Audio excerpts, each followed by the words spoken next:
வணக்கம், நான் டாக்டர்.R.Nithya MDsiddha. பொதுவாக காலநிலை மாற்றம், அதாவது கிளைமேட் சேஞ்ச் ஆகும்போது அந்தந்த காலநிலைக்கு ஏற்ற மாதிரி நம்ம உடல்களிலும் மாற்றம் ஏற்படும். அண்டத்தில் உள்ளதே பிண்டம். அப்போ இங்க காலநிலை குளிர்ந்த நிலை வரும்போது நம்ம உடலையும் குளிர் சார்ந்து வரக்கூடிய நோய்கள் நிறைய இருக்கும். சிலருக்கு பார்த்தோன்னா கப நோய்கள் அப்படின்றது எப்பவுமே வருடம் முழுவதும் இருக்கும். ஆனா வெகு சிலருக்கு என்ன ஆகும்னா, இந்த கிளைமேட் சேஞ்ச் ஆகும்போது குளிர்காலமோ மழை காலமோ வரும்போது கப நோய்கள் அப்படின்றது வரும். பொதுவாக நம்ம உடல்ல இருக்கக்கூடிய 3 தாதுக்கள் வாதம், பித்தம், கபம்.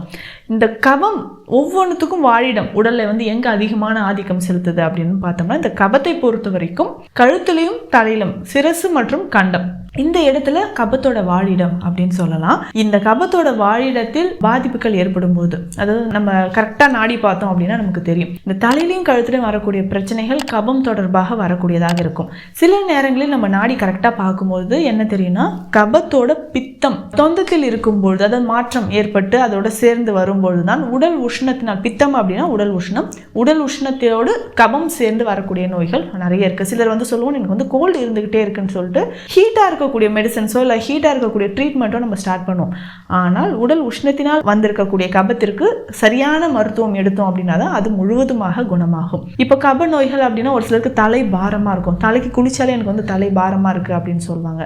சிலருக்கு சைனசைட்டிஸ், நேசல் பாலிப், மூக்குல சின்ன கட்டி மாதிரி இருக்கும், காதுகள்ல பிரச்சனை, தொண்டையில் வரக்கூடிய பிரச்சனை, சிலருக்கு அடிக்கடி த்ரோட் இன்ஃபெக்ஷன் வருது, டான்சிலைட்டிஸ் வர்றது, குரல் கம்மல் அப்படின்னு சொல்றோம், இந்த மாதிரி பிரச்சனைகள். இதையும் தாண்டி நிறைய பேருக்கு ஆஸ்மா, வீசிங், நிமோனியா, சிஓபிடி இந்த மாதிரியான பிரச்சனைகள். எப்பவுமே நெஞ்சில எனக்கு சளி சேர்ந்துகிட்டே இருக்கு அப்படின்னு சொல்லுங்க. ஏதாவது ஒரு இருமுறை அப்படின்னா சின்னதா ஒரு கோழை மாதிரி வருது, ரொம்ப நேரம் என்னால சரியா பேசும்போது மூச்சு வாங்குதுன்னு சொல்லுவோம். இன்ஹேல், அதாவது டீப் இன்ஹேல் என்னால பண்ண முடியல, அதாவது மூச்சு உள்ள இழுக்கும் போது என்னால ஆழ்ந்த ஒரு மூச்சு சுவாசம் அப்படின்றது இல்லைன்னு சொல்லுவாங்க. கொஞ்ச நேரம் இன்ஹேல் பண்ணாலே ரொம்ப ஹார்டா இருக்கிற மாதிரி ஃபீல் பண்றது, நெஞ்சு பகுதியில் எப்பவுமே ஒரு அழுத்தம் இருக்கிற மாதிரி, பேசும்போது சளி வாடை ஸ்மெல் வர மாதிரி இருக்கிறது, மூச்சு காற்றிலும் நமக்கு ஸ்மெல் வர்றது, இந்த மாதிரியான அனைத்து வகையான தொந்தரவுகளும் கபம் உடல்ல அதிகரிக்கும் போது ஏற்படும். பொதுவாக இந்த கபம் இருக்கு, கப நோய்கள் இருக்கு அப்படின்னா நமக்கு நேசல் டிராப்ஸ் அப்படின்னு சொல்லக்கூடிய நசிய மருந்துகள் சித்த மருத்துவத்தில் பயன்படுது.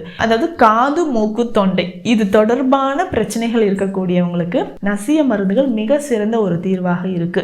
இதுல பார்த்தோம்னா சுக்கு சேர்ந்தோ இல்லை நொச்சி எல்லாம் சேர்ந்தோ, தும்பை இது சேர்த்து செய்யக்கூடிய நசிய தைலம் மிக சிறந்தது. பல வருடங்களாக நம்ம நிறைய பேருக்கு கொடுக்குறோம். அதாவது நேசல் பாலிப் இருக்கு இல்லைங்களா, மூக்குல சதை வளரக்கூடிய நபர்களுக்கு நம்மளுடைய ஸ்பெஷல் நசிய தைலம் கொடுத்தோம் அப்படின்னா எவ்வளவு நாட்பட்ட மூக்குல இருக்கக்கூடிய அந்த தசை வளர்ச்சி, நேசல் பாலிப்ஸா இருந்தாலும் சைனசைட்டிஸ்க்கு ரொம்ப சிறந்தது. அதே மாதிரி சைனசைட்டிஸ் இருக்கக்கூடியவங்க என்ன பண்ணலாம், அதிகமான கபம் இருக்கு அப்படின்றவங்களும் இந்த புகை மருத்துவத்தை பயன்படுத்தலாம். மஞ்சள் கொம்பை சுட்டு அந்த புகையை விளக்குல சுட்டு வரக்கூடிய புகையை இன்ஹேல் பண்ணலாம். மிளகை சுட்டு அதுல இருந்து வரக்கூடிய புகையை நம்ம இன்ஹேல் பண்றது, இந்த மாதிரி புகையை நம்ம இன்ஹேல் பண்ணிக்கலாம். நம்ம ஸ்பெஷலா என்னன்னா திரி மாதிரி கொடுப்போம். அந்த திரியில என்னென்ன மெடிசன்ஸ் நம்ம பேஸ்ட் மாதிரி ரெடி பண்ணி அந்த காட்டன் கிளாத்ல நல்லா அப்ளை பண்ணி சின்ன சின்ன பீசஸா கட் பண்ணி திரி மாதிரி உருட்டி கொடுப்போம். அதை விளக்குல காமிச்சோம் அப்படின்னா அந்த திரியில இருந்து வரக்கூடிய புகையை இன்ஹேல் பண்ணும்போது எக்ஸலண்டான ஒரு ரிசல்ட் இருக்கும். இதுல பார்த்தோன்னா தேவதாரு, அகில், கண்டங்காத்திரி, திப்பிலி, மிளகு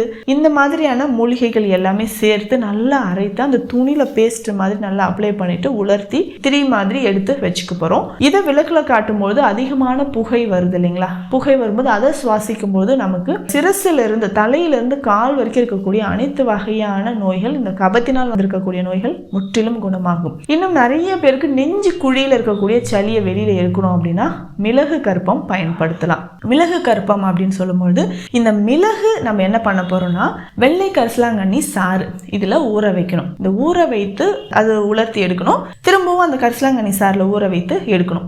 இந்த மாதிரி 3 முறை 5 முறை இந்த மிளகை வெள்ளை கரிசலாங்கண்ணி சாறுல ஊற வைத்து எடுத்து உலர்த்தி இதை நம்ம பயன்படுத்த போறோம். இதை பவுடர் பண்ணியும் எடுத்து வச்சுக்கலாம். இது ஒரு 1/4 டீஸ்பூன் இல்லைன்னா 2 சிட்டிகை அளவு எடுத்து தேன்ல கலந்து சாப்பிடணும். எம்டி ஸ்டொமக்ல சாப்பிடக்கூடாது, சாப்பிட்டதுக்கு அப்புறம் நம்ம சாப்பிட்டுக்கலாம். இதை சாப்பிட்டுட்டே வரும்போது தொடர்ந்து ஒரு 48 நாட்களோ இல்லை குளிர்காலம் முடிகிற வரைக்கும் சாப்பிட்டுட்டு வந்தோம்னா இம்யூனிட்டி அவ்வளோ எக்ஸலண்ட்டாக நமக்கு இம்ப்ரூவ் ஆகும். நிச்சயமாக இதை ட்ரை பண்ணி பாருங்க.